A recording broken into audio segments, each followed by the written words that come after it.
आज कहानी ऐसे सम्राट की सुनाएंगे जो जब 18 साल का था तो बोल दिया था कि यूनान, मिस्र, रोम से लेकर पूरी दुनिया जीतकर दिखाऊंगा। जो जब 25 साल का हुआ तो आधी दुनिया के सम्राट उसकी कस्में खाया करते थे। लेकिन 32 की उम्र का होते होते विश्व गुरु देश भारतवर्ष से उसे वापस लौटना पड़ा और एक मनहूसियत की सुबह भी आई जब उसकी मृत्यु हो गई। दुनिया के इतिहास में लोग उसे अलेक्जेंडर द ग्रेट यानी सिकंदर महान के नाम से जानते हैं। दुनिया के इतिहास पर परखी नजर रखने वाले लोग कहते हैं कि सिकंदर जब 12-13 साल के थे तभी उन्होंने एक जंगली घोड़े को कब्जे में कर लिया था। उन्होंने उस घोड़े का नाम ब्यूसीफेलस रखा, जिसने फिर कभी उस बच्चे का साथ नहीं छोड़ा।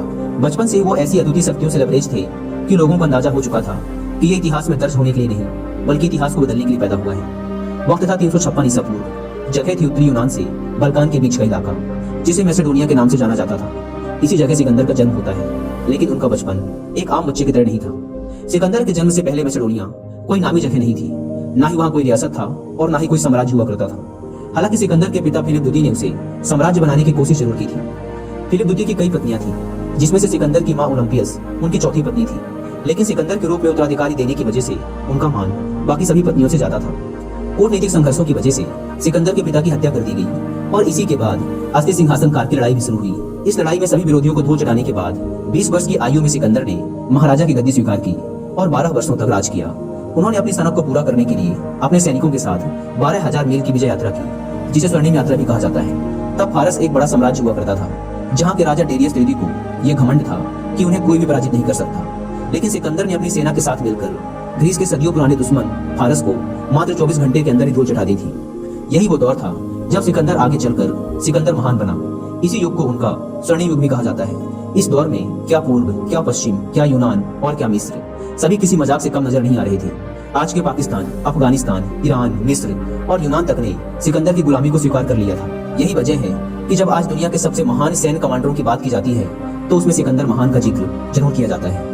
इतिहासकारों का कहना है कि बचपन से सिकंदर पढ़ाई में बहुत अच्छे थे। उनकी शिक्षा दीक्षा की गुणवत्ता भी बहुत अच्छी थी। उन्हें अरस्तु जैसे महान दार्शनिक से शिक्षा लेने का सौभाग्य भी मिला था। सिकंदर के पूरे व्यक्तित्व में अरस्तु की छवि झलका करती थी। एक बार अपनी सेना से बात करते हुए सिकंदर ने खुद ही कहा था कि उनके जीवन को अरस्तु की सुनाई एक कहानी ने बदल दिया है। अगर उन्होंने इस कहानी को नहीं सुना होता तो शायद वो इतने कुशल योद्धा नहीं बन पाते। अरस्तु ने सिकंदर को ट्रॉय के युद्ध की कहानी सुनाई थी, जिसे ग्रीक कवि होमर ने अपने महाकाव्य इलियड में शामिल किया है। वो कहानी इंसानी जज्बातों से भरी थी, जिसमें इश्क से लेकर युद्ध तक की बातों को बताया गया था, जिससे सिकंदर जैसे महान योद्धा को बहुत कुछ सीखने को मिला। यूनानी इतिहासकारों ने बताया है कि होमर की कविता इलियाड सिकंदर को बहुत पसंद थी। प्रत्येक युद्ध के दौरान सिकंदर उन कविताओं को अपनी तकिया के नीचे रखा करते थे। सिकंदर योद्धा तो बन सकते थे, लेकिन उन्हें महान उनके गुरु अरस्तु ने ही बनाया था। यही वजह है कि सिकंदर भी खुद को अरस्तु की परछाई ही कहा करते थे। इतिहासकार रिचर्ड मार्शल ने अपने कई जनरल्स में कहा है कि अरस्तु ने ही एक अक्खड़ यूनानी लड़के को बेमिसाल शासक में बदला था। इस बात को प्रमाणित भी एक घटना करती है। एक बार सिकंदर यूनान के कारिंद शहर के दार्शनिक डायोजनीस से मिलने गए थे। सिकंदर को उनसे कुछ खास काम नहीं था, बस ऐसे ही उन्हें उनके कामों के लिए शुभकामनाएं देना चाहते थे। लेकिन डायोजनीस ने बड़ी बदतमीजी से सिकंदर से कहा कि सामने से हट जाओ, क्योंकि तुम्हारी वजह से सूरज की रोशनी मुझ तक नहीं आ रही है। आधी दुनिया के राजाओं को जमीन के अंदर गाड़ देने वाले का इस बात को सहन कर लेना ही अरस्तु की शिक्षा का परिणाम था। सिकंदर के पिता फिलिप द्वितीय ने कई शादियां की थी। उनकी नई पत्नी का नाम क्लियोपैट्रा था, जिन्होंने सिकंदर और उनकी मां के लिए मुश्किलें पैदा कर दी थी। इस मामले में इतिहासकार डायना स्पेंसर कहती है कि सिकंदर और उनकी मां को यह लगने लगा था कि वो पूरी तरह से मैसेडोनिया का खून नहीं है। उन दोनों को अंदर ही अंदर ये बात परेशान कर रही थी। उन्हें लग रहा था कि अगर क्लियोपैट्रा ने नए उत्तराधिकारी को पैदा कर दिया तो सिकंदर के लिए राजगद्दी पर बैठना मुश्किल हो जाएगा। क्लियोपैट्रा सिकंदर के राजा बनने के रास्ते में एक बड़ी रुकावट की तरह थी। काफी उठापटक के बाद एक घटना घटी, जिससे सिकंदर के सिंहासन पर बैठना आसान हो गया। सिकंदर के सौतेली बहन की शादी थी, जिसमें एक गार्ड ने राजा फिलिप द्वितीय की हत्या कर दी और इस बीच उस गार्ड को भी मार दिया गया।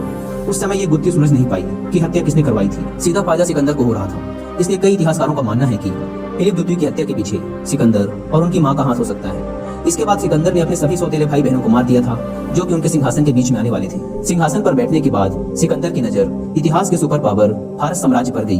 भारत साम्राज्य की सीमा भारतवर्ष से लेकर मिस्र और उत्तरी यूनान की सीमा तक को छूती थी, लेकिन इतने विशाल साम्राज्य को भी सिकंदर ने जीत ही लिया था। इसी तरह सिकंदर का कारवा बढ़ता जा रहा था और छोटे छोटे राज्य उसी गिरफ्त में आते जा रहे थे। रोमन इतिहासकार ने सिकंदर के बारे में लिखा है कि सिकंदर को शराब की लत थी। एक बार तो उसने नशे में अपने करीबी दोस्त को ही जान से मार दिया था। उस दोस्त का नाम क्लेटियस था। ये उनके और उनके परिवार के बहुत करीब था। रोमन इतिहासकारों ने सिकंदर को सन की शासक बताते हुए उनके कई किस्सों का जिक्र किया है। दोस्तों, अगर आप सिकंदर के बारे में डिटेल से जानना चाहते हैं कि कैसे मैसेडोनिया जैसे छोटे से राज्य का राजकुमार पूरी दुनिया जीतने का स्वप्न लेकर बड़ा हुआ और सिकंदर की माँ व उसके गुरु अरस्तु का सिकंदर को विश्व विजेता बनाने में क्या योगदान था।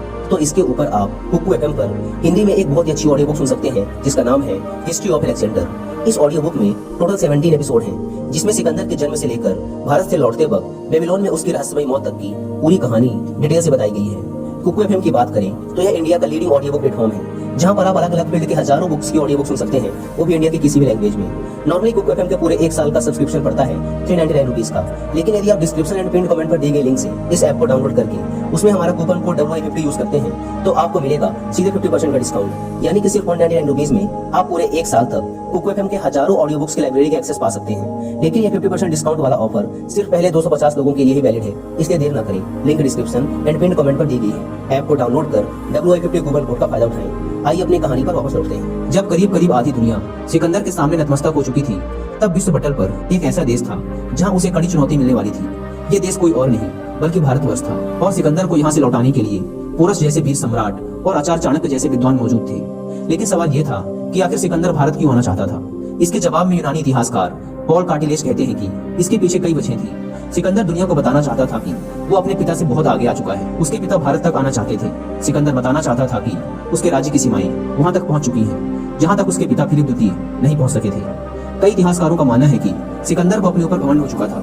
उसे ऐसा लगने लगा था कि वो सभी साम्राज्यों की तरह भारत को भी आसानी से जीत लेगा, लेकिन ऐसा ना हो सका। सिकंदर भारत पर विजय प्राप्त करना चाहता था, लेकिन यहाँ पोरस जैसे वीर योद्धाओं ने उसके सामने कड़ी से कड़ी चुनौती पेश की, जिसकी वजह से उसकी सेनाओं को काफी नुकसान पहुंचा।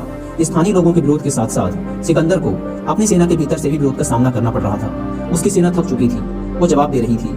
मध्य एशिया में सिकंदर की सेना ने 3 साल से भी ज्यादा का वक्त बिताया था। अब उनकी हिम्मत जवाब देने लगी थी। भारत में युद्ध के बीच से ही सिकंदर की सेना ने पीछे मुड़ने का फैसला कर लिया था। तभी एक ऐसी घटना घटी कि सेना में हड़कंप मच गया। अब उसे अफवाह कहा जाए या कूटनीतिक तकनीकी, लेकिन वो तकनीकी काफी कारगर साबित हुई थी। दरअसल एक अफवाह उड़ी कि युद्ध के बीच सिकंदर की मौत हो गई है। इस अफवाह के बाद ही मध्य एशिया में मौजूद सिकंदर सेना घबरा गई और भागने की फिराक में आने लगी। हालांकि युद्ध में भारतीय सैनिकों ने सिकंदर और उसकी सेना की हालत खराब कर दी थी। ये भी सत्य था कि सिकंदर मरा तो नहीं था, लेकिन मरने के करीब पहुंच गया था। वो बहुत बुरी तरह से घायल हो गया था। अगर उसकी सेना पीछे नहीं हटती तो इस भूमि में ही सिकंदर की मौत भी हो जाती। इतिहासकार रेचल मेयर्स का कहना है कि भारत से सिकंदर के वापस लौटने के 3 बड़े कारण थे। उसकी अपनी सेना के अंदर विरोध शुरू हो गया था, इलाके मुश्किल और मौसम कठिन था, और खुद सिकंदर बुरी तरह से घायल हो गया था। कुछ इतिहासकारों का तो यह भी मानना है कि सिकंदर भारत को जीतने के बाद अरब पर हमला करने वाला था, लेकिन उसकी इस ख्वाहिश ने भारत में ही आकर दम तोड़ दिया था। इसलिए भारतवर्ष दुनिया से कहता है कि हमने लौटाए सिकंदर, सर झुकाए, मात खाए। भारत साम्राज्य पर कब्जा किया, सेना को लेकर पूर्व की तरफ बढ़ा, भारत तक पहुंचा और मात खाया। वतन वापसी का फैसला किया, लेकिन मैसेडोनिया वापसी सिकंदर की किस्मत में ना थी। समय अपनी रफ्तार से भाग रहा था। सन 323 ईसा पूर्व का समय भी आया। वर्तमान के इराक और तब के बेबीलोन इलाके में पहुंचने के बाद अचानक एक सुबह सिकंदर की मौत हो गई। कहा जाता है कि बुरी तरह से घायल होने के बाद सिकंदर कभी भी पूरी तरह से ठीक नहीं हो पाया था। उसे किसी रहस्यमय बीमारी ने अपनी गिरफ्त में ले लिया था और उसी की वजह से उसकी मृत्यु भी हुई थी। सिकंदर के मौत के पीछे भी कई तरह की थ्योरी चला करती है। कई इतिहासकार कहते हैं कि मौत का कारण उनके घावों में होने वाला इन्फेक्शन था, और कुछ का कहना है कि उनकी मृत्यु मलेरिया की वजह से हुई थी। कई लोगों का ऐसा भी कहना है कि भारत से खाली हाथ लौटना सिकंदर कभी भूल ही नहीं सका, जिसकी वजह से वो आत्मग्लानि से भी मर रहा था।